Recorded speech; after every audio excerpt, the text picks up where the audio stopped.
Welcome back to Dan's Messy Garage. I am in my messy garage working on the 66 Mustang. The car has an unusual trait or characteristic.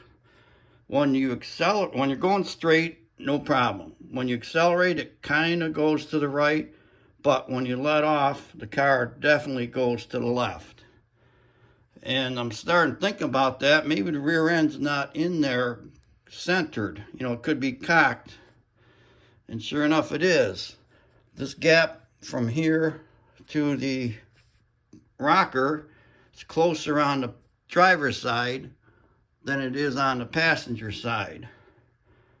So what I was going to do is, let's see, I'll get you under here. I'm trying to measure from like the front of the housing. Sorry, this light's not helping, is it? Okay. Front of the housing to the eye of the spring. Boy, this is going to be really hard to get a camera in here. Might have to try to describe this and not do it, but okay, here's the leaf spring. That front eye, you can see those little white marks on there. What I did, I made a measuring device. I took a piece of wood that was approximately that same distance from that front eye to the front part of the rear end. I put a screw in the end of it so I can adjust it in and out to get this to fit perfect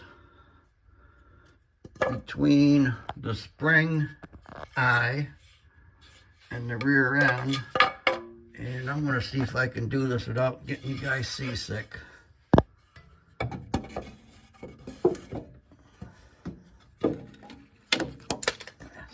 Let's drop the light.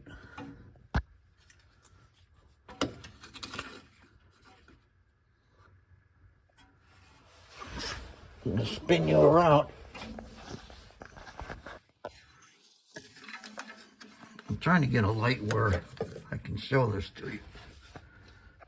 All right, now I'm at the front of the rear end, and I got the stick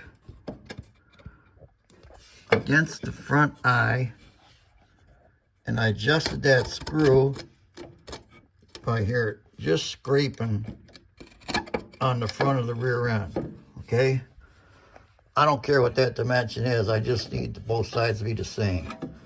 So when I come over to this side, driver's side, and I put that stick in the same spot, the rear end is about a 1/4 inch or so closer to that spring perch, spring eye.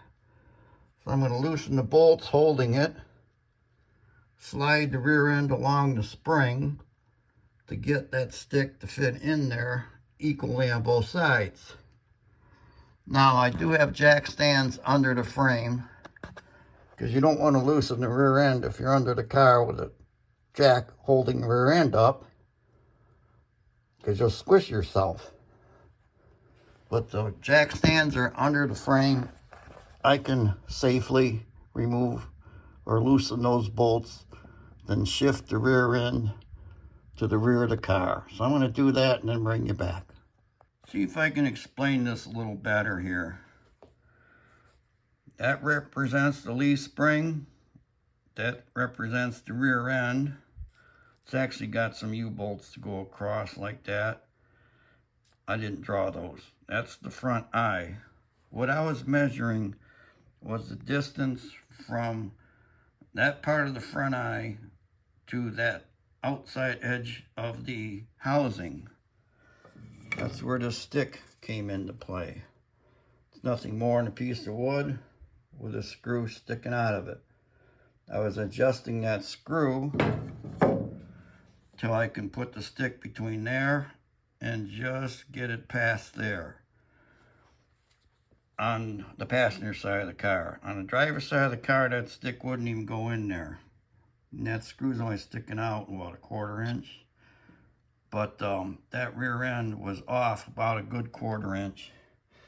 Now that stick just slides in both sides of the car equally. So now I'm confident that the rear end is a lot closer to correct than it was before I started. The reason it shifted, those bolts that hold it weren't real tight. And there is a bolt that goes through the springs into a perch on the bottom of the rear end that's supposed to center it. Well, this car's got a lowering block on it. You know, it's a block of steel between this and the spring. And since those bolts weren't real tight, that rear end could kind of walk in there. So now the bolts are good and tight. Shouldn't have that problem anymore. So, thanks for watching Dan's Messy Garage. Trying to center rear end on a 66 Mustang. Now I have equal gap between the rocker and the wheel. Now you really can't go by that because that's a body measurement. When they welded, things could be different, and it's more accurate to do what I did than it is just to try to center this, because the body could be off side to side. Anyways, thanks for watching. Come back again when I do a video on something else another day. Bye.